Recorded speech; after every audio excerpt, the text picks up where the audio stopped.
On this channel, we cover the world of cleaner, greener, safer and smarter vehicles. That normally means battery electric, plug-in hybrid, and any vehicle that offers some kind of advanced driver assistance system, be it something like ProPilot or Autopilot, or something a little bit more everyday like lane keep assist or radar assisted cruise control. But there's one type of vehicle we haven't really covered a whole lot on this channel, and that is hydrogen fuel cell vehicles, which is why I'm here today in a very sunny, very hot, but extremely windy Mojave Desert at Hyundai North America's proving grounds, where I'm going to put the Nexo FCV through its paces. Now, I've spent a little bit of time in hydrogen fuel cell vehicles before. I've driven the original Honda Clarity FCV, as well as the one that is currently in production. I've driven the first generation Toyota Mirai, not the second sadly, and I've had a very short trip around the block in this car's predecessor, the Tucson FCV. I found all of those early generation fuel cell vehicles to be a bit slow, a bit heavy, a little bit boring to drive, and pretty noisy, especially the early Clarity and the Toyota Mirai. There was always a lot of whirring and clanking and other things happening as you were driving along that took away from the fact that this is a vehicle powered by very quiet electric motors. So I'm here to see what all the fuss is about with the Nexo FCV, put it through its paces on a closed track, which yes, means I can go quickly, and answer the question, is this a car that has a place in the automotive market today? Is this a vehicle that's just a compliance car? Or is this a vehicle that we could actually see used to drive people away from internal combustion engine vehicles and towards something a little bit more sustainable? And yes, I know that hydrogen is generated right now, for the most part, by the steam reforming of natural gas, or methane. In the future, hydrogen generation should become cleaner and greener. The question is it something worthwhile? Should we be driving this? Or should we just forget about hydrogen fuel cell vehicles altogether? Let's take it for a drive.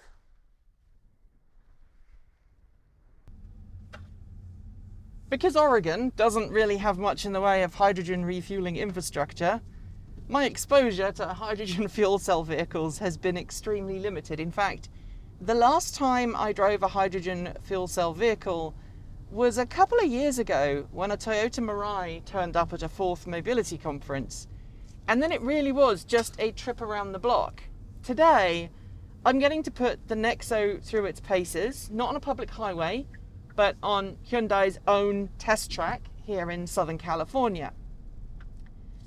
Having driven previous hydrogen fuel cell vehicles, the thing that strikes me first about the Nexo is just how quiet it is. My previous hydrogen fuel cell experience includes the original Toyota Mirai, the original Clarity FCV. I'm not talking about the one that's currently in production. I'm talking about the one that was made 5-10 years ago.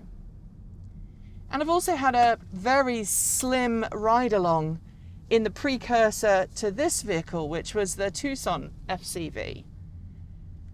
And the thing that sort of grabbed my attention about all of those cars was just how noisy they were.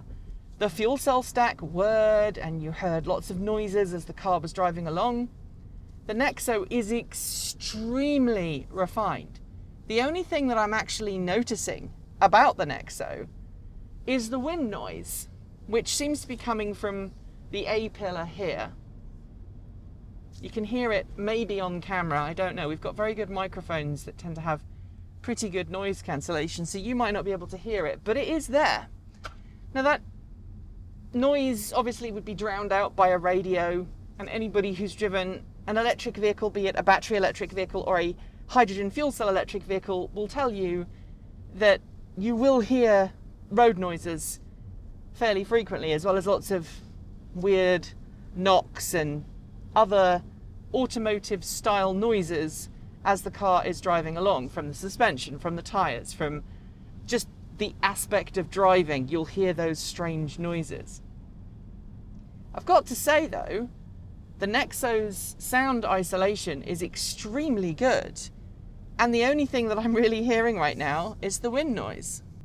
Like the rest of the Hyundai EV range, remember this is a hydrogen fuel cell electric vehicle rather than a battery electric vehicle, there are pedals on the steering wheel which allow you to change the amount of regenerative braking when you lift your foot off the throttle. At the moment, I've got no regenerative braking adjustments dialed in. It's just the standard regenerative braking, which in that mode does tend to coast a little more than you might prefer. You use the brake pedal as you normally would in any hybrid, in any EV. That rattle there, by the way, was my coffee cup, nothing in the car. But you can actually dial it up. I've currently set it now to level 3. And when you put your foot on the brake, you get the same amount of regenerative braking as you would otherwise. There's no modification there. But when you're driving and you lift your foot off the throttle as you're coming up to a junction, you get more regenerative braking, just like you would in many other electric vehicles on the market today. In terms of handling, the thing that strikes me about the Nexo is, despite its size, there's very minimal body roll, despite it being a CUV. Normally CUVs have quite a large amount of body roll. If you drive an battery electric vehicle, you'll know that the battery lowdown in the floor of the vehicle gives you very excellent road handling characteristics. The Nexo's 3 hydrogen fuel cell tanks, there are 2 in between the front and rear axles and 1 behind the rear axle. They don't have the same effect as a battery pack low down. But the car definitely handles far better than previous generation hydrogen fuel cell vehicles that I've driven. Size-wise, this is on par with a Tucson in terms of its physical load bay and luggage carrying capabilities. And this means that you could take this on a family road trip and fill it full of the kids and all the gear that you want to take with you, and it should just handle it quite happily. Now I've talked to you about kind of the basics of driving it. It does feel very much like a battery electric vehicle. Let's talk about the areas where it doesn't feel quite like a battery electric vehicle. And the first one is weight. And when I say it feels heavy, what I mean is this. Under braking, I do feel that the car, especially at the rear, has a little extra weight than it might do in an battery electric vehicle. The other thing that you notice is it doesn't necessarily want to tuck into corners quite as eagerly as some battery electric vehicles, again, because of that difference in the centre of gravity. The other thing that I do notice is that the acceleration is not anything that's going to get me super excited. The Nexo has technically got 2 fuel sources. It's got the hydrogen fuel cell stack, which is where it takes the hydrogen from the fuel tanks, combines it with the oxygen in the air around the vehicle, and generates electricity and water and quite a lot of heat. And then there is a conventional battery pack, a traction battery pack. Now, it's not the same size as you might get in, say, an ordinary battery electric vehicle. It's capable of outputting 44 kilowatts of peak power, not to be confused with kilowatt hours, which is something very different. Kilowatt hours refers to, obviously, the energy capacity of the battery, how much energy it can store, versus kilowatts, meaning the instantaneous power available the minute you bury your right foot in the carpet. In terms of battery storage capacity, the battery in this is about 1.4 kilowatt hours if memory serves, but the total instantaneous power output available is about 44 kilowatts. That means when you put your foot down, you do get a brisk response, but it certainly doesn't feel like you'd get from, say, a battery electric vehicle. that's okay. I think it's okay to feel that this vehicle might not be quite as quick at accelerating, because I think it's designed for a different market. Now, I'm about to show you what kind of performance this car has when we go on the oval test track, where I'm going to put it flat out and see how it handles.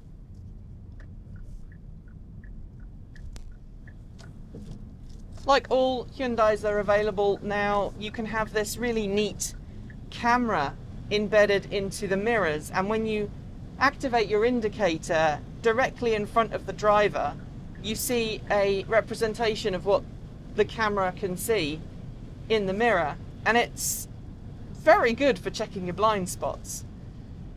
I'm now doing 73 miles an hour and I'm accelerating. I'm not completely flat out. That's 80, and then we're going to hit 90 in a second. That's 90. And at this kind of speed, obviously, because this car has roof rails, you're going to hear all of the roof rails noise as the wind goes past. We're also in the Mojave Desert. There's a lot of wind out here normally anyway, and it's quite a strong wind, and so therefore you're going to get a lot of crosswind, a lot of noise. But again, this is where we get to a point where the Nexo FCV really does shine. It's pretty robust, even in strong crosswinds. I'm not being buffeted around a whole lot. We're now doing 112 miles per hour, and at this speed, there's a lot of wind noise, but we're also getting through hydrogen rather quickly. Of course, if you're in an EV, a battery electric vehicle, and you're doing this kind of speed, you're also going to get through your charge very, very quickly. The difference, of course, is that as long as you're close to hydrogen refueling infrastructure, you could refuel the car reasonably quickly, far quicker than even a Tesla supercharger or any of the super fast battery packs that are coming to market in next generation cars. There's that crosswind. And now I am starting to feel some buffeting. But this is a big car. Although it is technically a subcompact, it feels like a big car and it drives like a big car, and that's a good thing. There's very little in the way of suspension issues as you go over the bumps in the road. It absorbs the suspension. It's a very refined ride, which is what you would expect from a Hyundai. And the other thing that you don't see is torque steer. If I pull back down to 90 in this lane here, and I come back to 60 here, I'm not there yet. So I'm now doing 80 miles an hour, and you can hear the wind noise is very different. So I'm going to cut down to 60, and I'm going to get back in the slow lane of the bowl, which has a speed limit of 60 miles an hour. So the outside lane is 120, the middle lane is 90, and then this lane is 60. So having driven around the outside lane at nearly twice the speed, this feels incredibly slow. I'll just turn the cruise control on, and unlike a lot of lane keep assist systems that now operate in tandem with radar assisted cruise control, the cruise control in the Nexo and the lane keep assist is very subtle. It's not like some cars where it feels like you're constantly fighting the car. It just stiffens up the steering. There's no jitteriness, there's no, oh, nope, you're going in the wrong direction. The car is planted in the middle of the lane. Obviously this is a closed track, so I can do this for a bit. I do not recommend that you do this. This is just a demonstration of how well this is keeping in the middle of the lane. It will tell me shortly, I'm pretty sure, to keep my hands on the wheel, which is exactly what I'm going to do. But that is a very good feature in terms of its competence. I've driven cars with semi-autonomous driver assistance features that are marketed as a whole lot more than this, that are nowhere near as competent. So I would feel confident that this would be able to keep me in the middle of the lane. Obviously, you do need to keep your hands on the wheel. You do need to pay attention to the road ahead. But it's an added safety feature, an added bonus feature that's very, very competent indeed. The other thing I want to talk about here is the road handling of this in terms of motorways. So I'm doing 60 right now. If you imagine that I wanted to overtake someone and accelerate, there's absolutely no torque steer whatsoever. That's partly because this vehicle has just the right wheelbase for torque steer not to be a problem, but it's also got just the right balance between giving you the torque you need to accelerate. I'm now doing 90 again, and the finesse to allow you to dial that power in smoothly and gently. Now at 105 miles an hour, which is what we're now doing, I'm hearing the motor whine, I'm hearing the noise from outside, but I hear absolutely nothing from the fuel cell stack. In previous generation fuel cell vehicles, that's all you would hear. So what we're going to do is, when I'm done with this circuit of the oval, I'll come off and I'll give you some more thoughts about the Nexo and who I think this is for.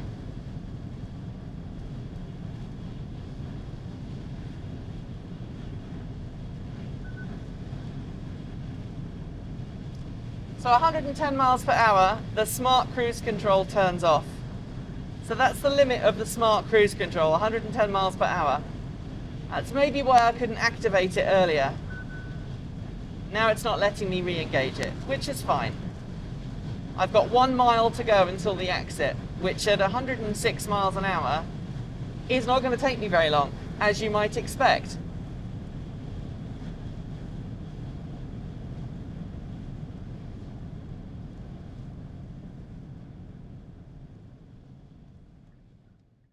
So there you have it, the Hyundai Nexo FCV. And I'm going to admit to being quite impressed by this. In terms of its comparison to a traditional internal combustion engine vehicle, this is by far better. It's smoother, the power delivery is more instantaneous, and unlike the first generation of hydrogen fuel cell cars that I drove, it is almost completely silent, save for the wind noise, but I think we can give it a pass given how windy it currently is. Is it better than a battery electric vehicle? On paper, a battery electric vehicle is going to win in terms of efficiency every single time, especially since hydrogen right now is generated using non-renewable methods, at least for the most part. If hydrogen fuel can be generated in the future using a more sustainable method, whether it is electrolysis or some other method, and I'm talking carbon-free, then this vehicle does have a place in a zero-emission future.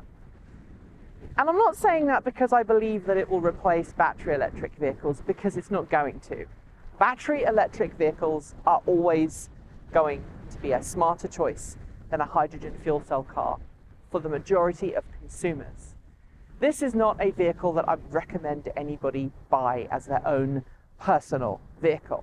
However, for fleets, this actually might have a use. Imagine fleets where vehicles need to be ready all the time, and stopping to recharge would either require them to have more vehicles on the fleet or perhaps make it impossible for that vehicle to be zero emission. I can imagine these being used as police cars. I can imagine these being used in governmental fleets. I can imagine these being used in any fleet in which turnaround is incredibly important and maybe happens at the drop of a hat, so you don't know if you're going to have time to recharge or not. In that instance, I think this is a good alternative to a traditional internal combustion engine vehicle, or in fact, a hybrid. Now, a traditional internal combustion engine vehicle of this size by Hyundai with an internal combustion engine of their current generation under the hood is going to get around 20 or 30 miles per gallon, tops. A hybrid might do a little bit better than that. This is currently getting 60 miles per gallon equivalent. Okay, when I was driving it at over 100 miles an hour on the test track, I was averaging about 25 miles per gallon. But that would be the same of any vehicle driven almost twice above the speed limit. Which brings me to Hyundai's future. While Hyundai does currently produce a hydrogen fuel cell vehicle and says it believes hydrogen fuel cell is going to be better for larger vehicles, it's also bringing battery electric vehicles to market. The Ioniq 5 has just been announced, and it is a vehicle that I think is going to make some pretty big waves. In fact, talking to other people who are here today, it already has, especially with that vehicle to load capability, the ability to just plug the vehicle into something and power that something from the car. That's incredible. And while this vehicle in Korea still has that functionality because it has a vehicle to load option, even though it's a hydrogen fuel cell vehicle, I think long-term battery electric is going to win for the majority of consumers. But for fleets, I think this is actually an option. And I'd rather people use this as a fleet vehicle than use a gas-guzzling V6. So it's about picking your battles. It's about making sure that whatever you're doing, you're choosing the right vehicle for the right reasons. Thanks very much to Hyundai North America for inviting me here today. As a disclaimer, they provided meal, overnight accommodation for me last night, and electricity for my car because I drove my Chevrolet Bolt here. So those are the three things that Hyundai North America are providing me so that I can bring you this report. Everything else, all of the other hotels on our trip, were provided by you, our patrons, our supporters, and our viewers. So thank you very much. If you're one of those amazing patron supporters, thank you so much from the bottom of my heart. You make this possible. And it's fun to get out of the studio and make videos on the road. I'll be back soon with more great content, but until then, stay safe, remember to wear a mask, stay out of the wind, and keep evolving.